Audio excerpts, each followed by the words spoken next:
নমস্কার, আপনারা দেখছেন গ্লোব টিভি। সবার পাশে সবার সাথে শেষ মুহূর্তের যাবতীয় খবর এক নজরে গ্লোব নিউজের এই মুহূর্তে। সঙ্গে রয়েছি আমি ত্রিনা। ভারতে আসতে চলেছে করোনা ভ্যাকসিন। ডিসেম্বরের মধ্যে বাজারে আসতে পারে অক্সফোর্ডের সম্ভাব্য করোনা ভ্যাকসিন।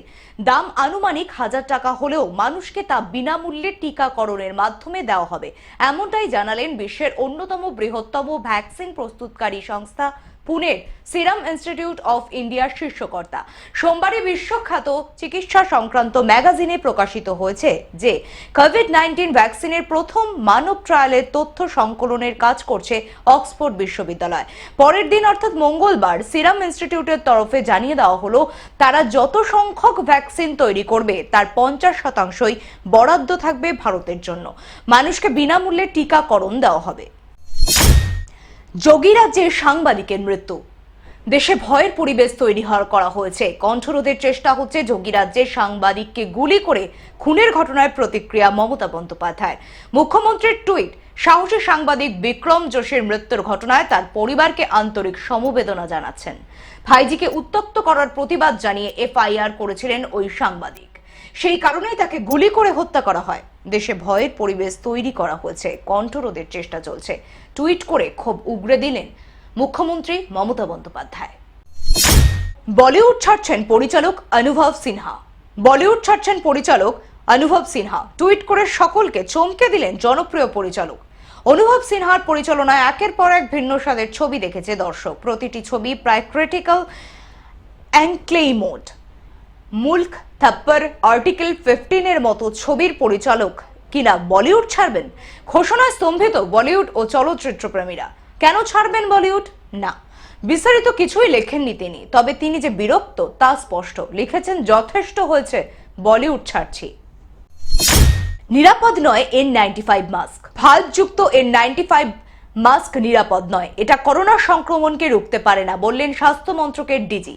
ভাল্বযুক্ত N95 মাস্কের ব্যবহার বন্ধ করতে রাজ্য কেন্দ্রশাসিত অঞ্চলগুলোকে চিঠি স্বাস্থ্য মন্ত্রকের। বৃহস্পতিবার পূর্ণ লকডাউন, সেই মোতাবেক বুধবার সকাল থেকেই বিধাননগর পুলিশের তরফে সল্টলেক জুড়ে মাইকিং করা হচ্ছে। বিভিন্ন বাজার ও ব্লকেও মাইকিং করা হয়। এদিন সকাল থেকেই তৎপর বিধাননগর পুলিশ। আগামীকাল গোটা রাজ্যে লকডাউন থাকবে, সেই কারণে মাইকিং করে মানুষকে সতর্ক করা হয় কেউ বাড়ির বাইরে অপ্রয়োজনে যাতে না বেরোন হন। বিধাননগর পুলিশের তরফ থেকে সল্টলেকের বিভিন্ন ব্লকে ব্লকে মাইকিং করা হচ্ছে। আগামী 23 তারিখ বৃহস্পতিবার ও 25 তারিখ শনিবার, এই 2 দিন পুরোপুরি লকডাউন থাকবে। তাই কেউ যেন অপ্রয়োজনে বাড়ির বাইরে না বেরোন, সেই বিষয়ে সতর্ক করা হয় বিধাননগরবাসীকে। লক্ষ্য 21-এর ব্লুপ্রিন্ট। ভার্চুয়াল সভা থেকে বিজেপির উদ্দেশ্যে একের পর এক হুঙ্কার ছেড়েছেন মুখ্যমন্ত্রী মমতা বন্দ্যোপাধ্যায়। আর তারই পাল্টা লড়াইয়ের রূপরেখা নির্ধারণের আরো 2021-এর নির্বাচনের আগে নিজেদের সাংগঠনিক কাঠামোকে আরো সুদৃঢ় করতে এবার দিল্লি উড়ে গেলেন বঙ্গ বিজেপি নেতৃত্ব। বুধবার দিল্লি গেলেন বিজেপি রাজ্য সভাপতি দিলীপ ঘোষ, সঙ্গে ছিলেন রাহুল সিনহা। দিলীপ ঘোষ বলেন, এই পরিস্থিতিতে কেন্দ্রীয় নেতৃত্ব রাজ্যে আসতে পারছে না, কিন্তু বৈঠক জরুরি। রাজ্যের সার্বিক অবস্থা তুলে ধরতে প্রদেশ নেতৃত্বদের সঙ্গে বৈঠকে যোগ দিতেই দিল্লি যাওয়া। প্রসঙ্গত, গতকাল মুকুল রায় ও সব্যসাচী দত্ত দিল্লি উড়ে যান। বিজেপি নেতা রাহুল সিনহাও জানিয়েছেন, 2021-এর নির্বাচনকে মাথায় রেখে প্রস্তুতি নিতেই এই বৈঠক। ধুমধুমার বাদল আমহা স্ট্রিট। বিজেপির বিক্ষোভ দেখানোকে কেন্দ্র করে ধুমধুমার বাদল আমহা স্ট্রিট ও এমজি রোড ক্রসিং এ। বেশ কয়েকজন বিজেপি কর্মীকে গ্রেফতার করে পুলিশ। অভিযোগ, সেই সময় তৃণমূল সমর্থকদের একটি দল সেখানে হাজির হয়। এরপরই হাতাহাতি বেঁধে যায় বিজেপি ও তৃণমূল কর্মী সমর্থকদের মধ্যে। তৃণমূল কংগ্রেসের শহীদ দিবসের পাল্টা প্রহসন দিবস পালন করার কর্মসূচি নিয়েছিল বিজেপি। সকাল 11টা নাগাদ সেই কর্মসূচি হওয়ার কথা ছিল এমজি রোড এবং কলেজ স্ট্রিট ক্রসিং এ। সেখানে জনাকুড়ি বিজেপি সমর্থক জড়ো হয়েছিলেন। জায়গা পরিবর্তন করে হঠাৎই দুপুর 12টা নাগাদ কয়েকজন বিজেপি সমর্থক কর্মসূচি পালন করতে শুরু করেন আমহা স্ট্রিটে এবং এমজি রোড ক্রসিং এ। 10.69 ক্যারেটের একটি হিরে পেল শ্রমিক। এক রাতেই জীবন বদলে যেতে পারে, কথাটা মিথ্যে নয়। দিন এনে দিন খাওয়ার এক শ্রমিকের জীবন বদলে গেল রাতারাতি। খনিতে কাজ করার সময় তিনি এমন জিনিস পেলেন যে রাতারাতি তার জীবন বদলে গেল। মধ্যপ্রদেশের পান্না জেলার খনি এমনিতেই ডায়মন্ড মাইন হিসাবে বিখ্যাত। এই খনিতে এর আগেও বহুবার ছোট বড় মাঝারি মাপের হিরে পাওয়া গিয়েছে, তবে যেটা পাওয়া গেল তা বিরল। ওই খনিতে কাজ করার সময় এক শ্রমিক পেলেন 10.69 ক্যারেটের একটি হিরে। জানা যাচ্ছে নিলামে উঠলে এই হিরে 50 লাখ থেকে 1 কোটি টাকায় বিক্রি হতে পারে। মমতার বক্তব্যে আক্রমণ মোহাম্মদ সেলিমের। 21শে জুলাইয়ের মমতার বক্তব্যকে টেনে এনে তাকে চাচা ছোলা ভাষায় আক্রমণ করলেন সিপিএম নেতা মোহাম্মদ সেলিম। করোনা নিয়ে ব্যর্থতা ঢাকতেই মুখ্যমন্ত্রী মিথ্যাচার বলে উল্লেখ করেন সিপিএম নেতা। 21শে জুলাই ঘটনাটিকে মিথ্যে হিসেবে জানানো হয়েছিল, তারপরে তিনি সেটিকে মিথ তৈরি করার চেষ্টা করেছেন। সেই মিথ এখন ভাঙছে। মিথ্যের রাজনীতি করে যাচ্ছেন মমতা। এবার ভার্চুয়াল সভা করে ফের একবার মিথ্যা বললেন, এমন ভাবেই আক্রমণ করলেন মোহাম্মদ সেলিম। মাধ্যমিকের মার্কশিট দেওয়ার দিন বদল। লকডাউনে বদলে গেল মাধ্যমিকের মার্কশিট দেওয়ার দিন। আগে ঠিক হয়েছিল 22 এবং 23 তারিখ মার্কশিট দেওয়া হবে, কিন্তু লকডাউনের জন্য 23-এর পরিবর্তে তারিখ বদল করে 24 তারিখ মার্কশিট দেওয়ার দিন নির্ধারণ হলো। মঙ্গলবার এমনটাই বিজ্ঞপ্তি জারি করে পর্ষদের তরফে জানানো হয়েছে। পাশাপাশি নির্দেশিকায় আরো জানানো হয়েছে যে ওই দুই দিন শিক্ষক ও শিক্ষাকর্মীদের স্কুলে উপস্থিত থাকতে হবে। শিক্ষক ও শিক্ষাকর্মীদের 50% হাজিরার দিকে নজর রেখেই তাদের ডিউটি রোস্টার তৈরির নির্দেশ দেওয়া হয়েছে। লিভারের অংশ খেয়ে গেল মাংসাশী পরজীবী। চীন ও চীনাদের খাবার নিয়ে গত কয়েক মাস ধরে সারা বিশ্বে আলোচনার শেষ নেই। চীনাদের খাদ্যাভ্যাস নিয়ে সারা বিশ্বে সমালোচনা শুরু হয়েছে। বন্য প্রাণীদের মাংস থেকে শুরু করে বিভিন্ন সামুদ্রিক মাছ, পোকামাকড় কিছুই বাদ দিচ্ছে না চীনারা। তবে করোনা ভাইরাস মহামারীর আকার নেওয়ার পর থেকে চীনে বন্য প্রাণীদের বিক্রি বন্ধ হয়ে গিয়েছে। বেজিং সহ চীনের বহু জায়গায় এখনো বন্য প্রাণী বিক্রির ওপর নিষেধাজ্ঞা জারি করেছে চীনের প্রশাসন। গবেষকদের একাংশ দাবি করেছিলেন চীনের ইউহান প্রদেশের বন্য প্রাণীর মাংস বিক্রির বাজার থেকেই সারা বিশ্বে ছড়িয়ে পড়তে শুরু করেছিল করোনা। যদিও এই দাবি নিয়ে মতভেদ চলছে, এসবের মাঝে এবার আরো এক ভয়ঙ্কর কাণ্ড। এক চীনা ব্যক্তির অর্ধেক লিভার খেয়ে ফেলল মাংসাশী পরজীবী। মেডিকেল রিপোর্ট বলছে ওই ব্যক্তির লিভারের ভিতর পরজীবীরা ডিম পাড়তে শুরু করেছিল, ফলে তার লিভারের আকার বেড়ে যাচ্ছিল অস্বাভাবিকভাবে। এমনকি তার লিভারের ভেতর বাল্বের আকারের টিউমার বাড়তে শুরু করেছিল। চিকিৎসকরা তার লিভারের অবস্থা দেখে চমকে ওঠেন। মাংসাশী পরজীবী তার লিভারের অর্ধেক খেয়ে ফেলেছে। সৌরভের সভাপতি পদে মেয়াদ বৃদ্ধি। সুপ্রিম কোর্টে আজ বোর্ড সভাপতি সৌরভ গাঙ্গুলি আর বোর্ড সচিব জয় শাহের ভাগ্য নির্ধারণ। বিসিসিআই সভাপতি হিসাবে সৌরভের মেয়াদ কি বাড়বে, নাকি লোধা কমিশনের সুপারিশ মেনে কুলিং অফে যেতে হবে তাকে, তা আজ পরিষ্কার হয়ে যেতে পারে দেশের সর্বোচ্চ আদালতে। বোর্ড সচিব হিসাবে জয় শাহের মেয়াদ শেষ হয়েছে 7 মে। অন্যদিকে বোর্ড সভাপতি হিসাবে সৌরভের মেয়াদ শেষ হচ্ছে আগামী 27 জুলাই। লোধার সংস্কারে বলা হচ্ছে রাজ্য ক্রিকেট সংস্থা বা বোর্ডে বা দুটো মিলিয়ে টানা 6 বছর পদাধিকারী থাকলে তাকে বাধ্যতামূলকভাবে 3 বছরের জন্য কুলিং অফে যেতে হবে। কাকড়াপাড়া পরমাণু প্ল্যান্ট 3 মেক ইন ইন্ডিয়া উজ্জ্বল উদাহরণ বললেন মোদীজি।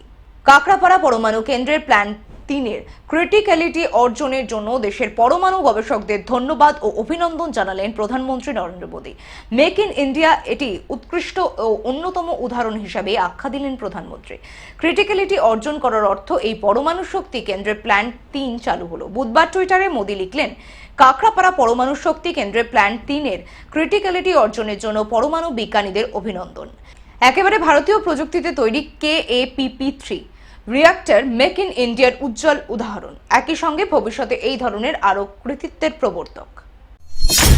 ওয়ার্ক ফ্রম হোমের বড় সিদ্ধান্ত সরকারের। আইটি সংস্থায় কর্মরতদের জন্য বড় খবর। টেলিকম ডিপার্টমেন্ট, আইটি ও ITES ইন্ডাস্ট্রিগুলোকে এবছরের ডিসেম্বর পর্যন্ত বাড়ি থেকে কাজ করার ছাড় দিচ্ছে। করোনা সংক্রমণের জেরে সরকার আইটি সংস্থাগুলোকে জুলাই মাস পর্যন্ত বাড়ি থেকে কাজ করার অনুমতি দিয়েছিল, কিন্তু পরিস্থিতি খতিয়ে দেখার পর আপাতত ডিসেম্বর পর্যন্ত ওয়ার্ক ফ্রম হোমের অনুমতি দেওয়া হচ্ছে। মঙ্গলবার রাতে টেলিকম সংস্থা টুইট করে এই বিষয়ে জানিয়েছেন। ডিওটি এর তরফে জানানো হয়েছে, বর্তমানে প্রায় 85% আইটি কর্মীরা বাড়ি থেকে কাজ করছেন। কেবল অত্যন্ত গুরুত্বপূর্ণ যে কাজগুলো তার জন্য অফিসে কিছু সংখ্যক কর্মী যাচ্ছেন। দেশে কমছে মৃত্যুর হার।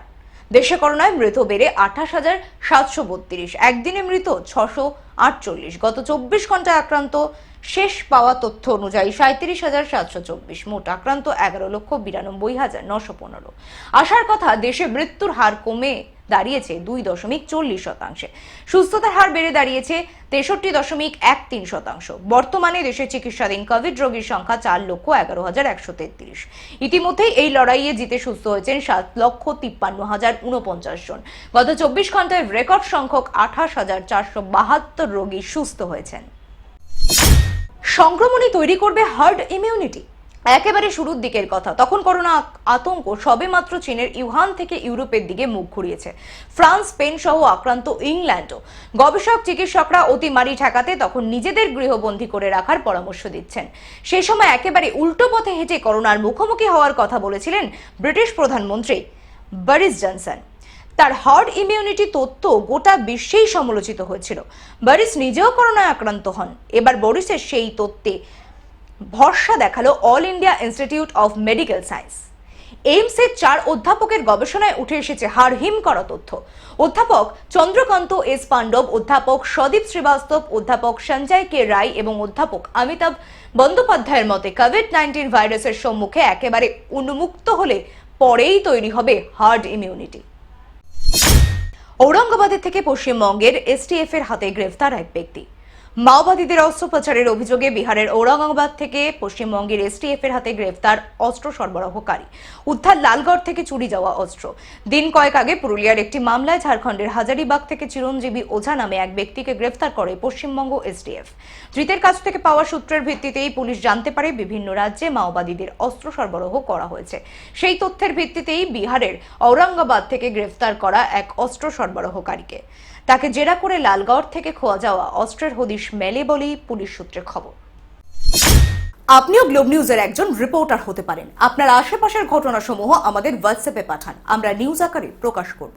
আমাদের হোয়াটসঅ্যাপ নাম্বার 9831256739। এছাড়াও ইমেল করতে পারেন news.globetv@gmail.com অথবা আমাদের নিকটবর্তী কোনো প্রতিনিধির সঙ্গে আপনি যোগাযোগ করতে পারেন। গ্লোব নিউজ এই মুহূর্ত এখন এই পর্যন্তই। দেখতে থাকুন গ্লোব টিভি, সবার পাশে সবার সাথে। নমস্কার।